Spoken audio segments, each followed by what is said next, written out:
네, 안녕하세요, 여러분. 경제견 정도깨입니다. 네, 국내 증시 오늘 또 좀 하락해서 월요일부터 좀 기운이 안 좋은데요. 시황 체크해 보겠습니다. 저번 주 금요일 미증시는 미시간대 인플레이션 기대치가 상승을 하면서 인플레이션 우려가 다시 부각되고 부채 한도 협상에 대한 불확실성이 계속 지속되면서 3대 지수 하락 마감했고요.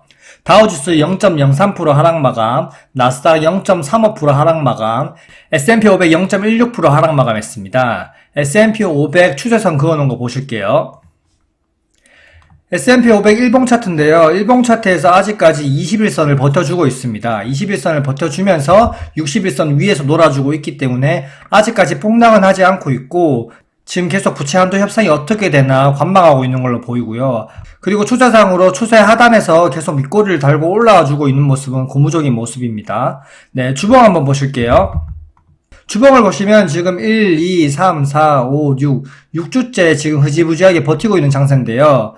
그나마 약간 긍정적인 것은 시장이 폭락한 이후로 이 파란색 선이 21선인데 21선이 61선을 이탈하고 난 이후에 한 번도 올라온 적이 없었습니다. 근데 이번에 드디어 61선을 21선이 돌파를 했고요. 이 추세를 이어가려면 부채 한도 협상이 잘 마무리되면서 다시 120일 이평선 위로 올라가면서 이 위에서 놀아야 됩니다. 부채 한도 협상이 잘 마무리되면 120일 이평선 위로 올라갈 것 같은데 빨리 마무리되길 바라봅니다.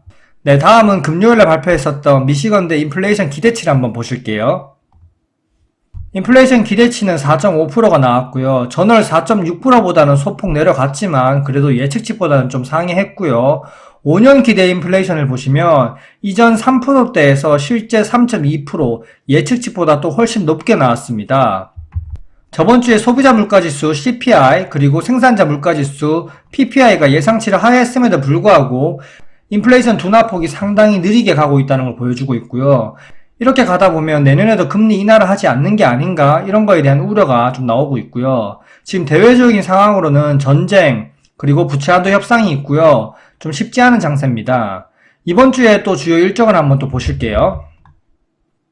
이번 주의 주요 일정은 연준 인사들의 셧더 마우스 기간이 끝났고요. 연준 인사들의 발언이 지금 계속됩니다. 워낙 발언들이 많기 때문에 따로 정리하진 않았고요. 그 발언들이 또 어떻게 매파적으로 나오는지 봐야 될 것 같습니다. 5월 15일에는 별다른 일정이 없고요. 5월 16일 날 4월 소매 판매 지수가 나오면서 경기 침체가 경착륙일지 연착륙일지는 파악할 수 있겠고요. 그리고 5월 17일 수요일도 넘어가고 5월 18일 목요일은 4월 역시 주택 판매 지수가 나오면서 또한 소비가 어떻게 돼가는지 볼 수 있을 것 같습니다. 그 다음에 주간 신규 실업 청구 건수가 나오는데요. 저번주 목요일 신규 실업수당 청구 건수가 26만 건 정도 나왔는데 27만 건을 돌파하는 지가 관건이고요. 27만 건을 돌파한다면 또 경기 침체 우려 프레임이 씌워지면서 좀 증시에 안 좋은 영향을 끼칠 수 있습니다. 자, 다음 보실게요. 다음 주요 뉴스를 보시면 바이든이 연준 부의장으로 필립 제퍼슨 연준 이사를 지명을 했고 이제 연준의 2인자가 됐네요. 연준 2인자로 지명되고 몇 시간 후에 발언을 했는데 인플레이션이 여전히 높지만 연준의 통화정책 긴축 효과가 경제 전반에 나타날 것으로 전망했다고 발언했습니다. 필립 제퍼슨 연준 이사는 투표권이 있고요. 긴축 기조를 유지해야 한다고 매번 말하던 매파적인 성향입니다. 자, 다음을 보시면 오늘 국내 증시를 상승하지 못하게 한 요소 중에 하나인데요. 금융당국이 18개 증권사 3,400개 CFT 계좌를 집중 점검한다고 합니다. SG 사태 이후에 지금 CFT 계좌에 대한 집중 점검을 한다고 하고 거래소에 이상 거래가 만약에 포착되면 금감원이 즉시 조사를 착수한다고 하는데요. 과연 지금 주식판 돌아가는 거 보고 있으면 딱히 신뢰는 가지 않지만 이번에 어떻게 또 꼬리를 자를 것인지 아니면 또 흉내를 낼 것인지 지켜봐야 되겠습니다. 그리고 다음 뉴스는 여전히 미국 디폴트 우려가 큰데요. 협상 시간이 촉박하다고 지금 계속 뉴스가 나오고 있습니다. 결국 정치적으로 원하는 걸 어느 쪽이 어떻게 얻어내느냐가 관건이겠죠. 바이든 대통령은 내년 대선을 위해서 부채 한도를 상향해서 본인이 하고자 하는 정치 공약을 계속 이행해야 되고 공화당은 정부 지출을 대폭 삭감하는 것을 부채 한도 상향의 조건으로 요구하고 있고요. 결국 내년 대선을 위해서 지금 움직이고 있고요. 디폴트 사태가 벌어지면 증시든 금융이든 폭락하겠지만 결국 그런 일은 벌어지지 않을 거고요. 결국 합의점은 찾겠지만 계속 잡음을 낼 듯 합니다. 16일부터 다시 협상을 재개하는데 좀 센 발언들이 계속 나올 것입니다. 하지만 그 센 발언들에 너무 일희일비하지 마시고 결국 합의를 하겠지만 참 힘든 기간이 될 것 같습니다. 잡음에 너무 상처 입지 마시고요. 다음 마지막 보시면 젤런스키가 교황 중재 수용 못해 영토를 수복해야 된다고 얘기를 했고요. 여전히 전쟁 또한 오리무중입니다. 프란치스코 교황이 젤런스키 대통령의 요청대로 러시아 규탄에 적극 나서 줄지는 좀 약간 미지수지만 규탄한다 한들 끝나겠습니까?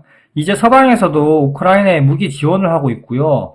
다들 무기 지원만 하고 전쟁이란 도구를 통해서 강대국들이 원하는 걸 얻어내고 있는 실정인데요. 국방력이 참 중요하다는 걸 다시 한번 실감하고요. 얼른 전쟁이 좀 끝나길 바랍니다. 너무 길어지고 있네요. 네, 이제 국내 증시 시장 한번 보겠습니다.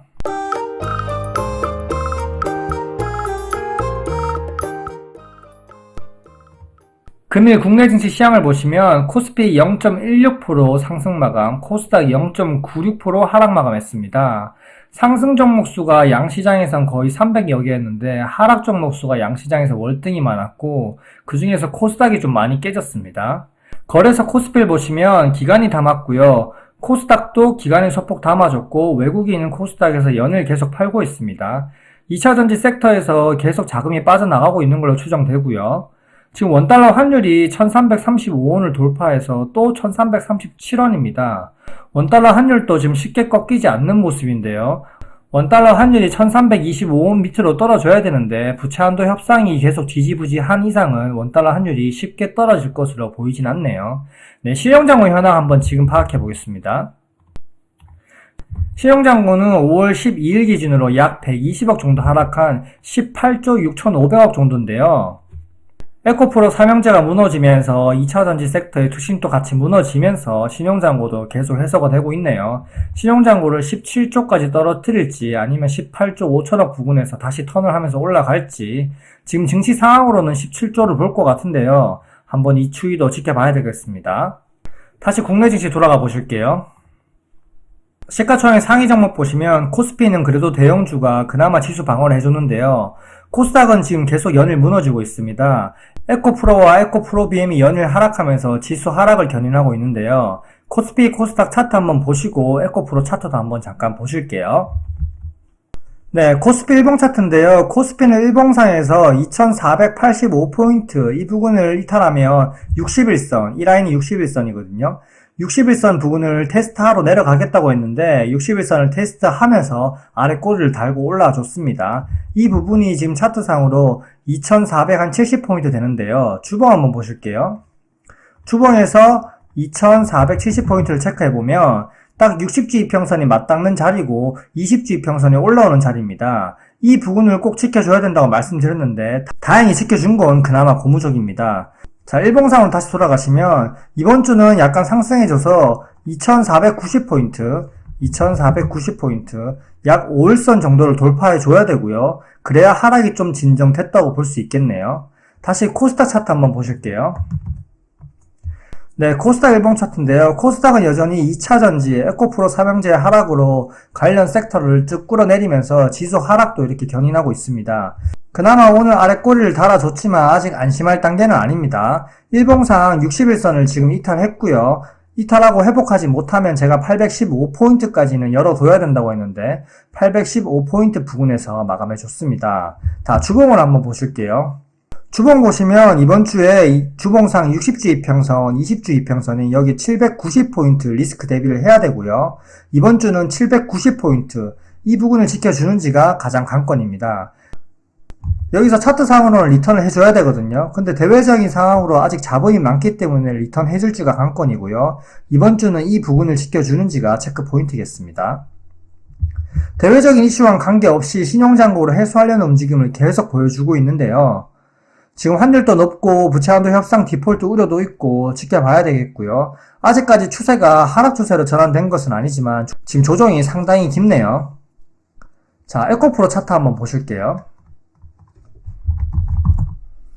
에코프로 일봉 차트인데요. 제가 신고가 쌍봉은 그나마 위험하기 때문에 좀 리스크 대비를 해야 된다고 말씀드렸는데 21선을 이탈하고 지금 61선 가까이 가고 있습니다. 자, 월봉을 한번 보실게요. 월봉상에서는 지금 4월 달에 들어 올린 것을 5월 달에 지금 다 그대로 반납하고 있고요. 만약에 4월 달 월봉 시가 부근을 이탈하면 월봉상에서 지금 5일선 43만원 부근, 43만원을 체크해 볼게요. 43만원 부근. 43만원 부근까지 월봉을 반납할 수 있다는 사실을 좀 기억하셔야 되고요. 일봉상에서 43만원도 체크해 볼게요. 43만원. 일봉상에서 43만원이면 매물대가 좀 많은 부분이죠. 이 부분까지 하락할 수 있기 때문에 리스크 대비를 하셔야 됩니다. 하지만 에코프로가 일봉상에서 61선을 지지해주고 그 다음에 한 56만원 부분 정도까지는 올라가주면서 56만원 부분에서 다시 또 저항을 맞고 떨어지겠지만 이 부분에서 박스권을 유지해줘야지 시장 지수를 그나마 방어할 수 있고요. 다시 분봉상에서 한번 보시면 15분봉상에서도 지금 딱 리턴해야 될 자리거든요. 지금 리턴하면서 56만원 부근, 56만원 부근까지 올라가주면서 이 부근에서 여전히 박스권을 유지해줘야지 그나마 앞으로 시장 상황이 나아질 겁니다. 네, 이번 주는 연준 인사들의 발언이 계속 나올 것이고 부채한도 협상도 어떻게 되는지 지켜보면서 좀 소극적인 매매를 진행해야 될 것 같습니다. 5월달은 거의 쉬어가는 장세라고 생각하면서 5월 말 부근에 시장이 어떻게 되는지 그때 한번 또 시향을 체크하면서 매매를 해보자고요. 이상 정독기였습니다. 오늘 하루도 수고 많으셨고요. 구독과 좋아요, 알림 설정 부탁드립니다. 감사합니다.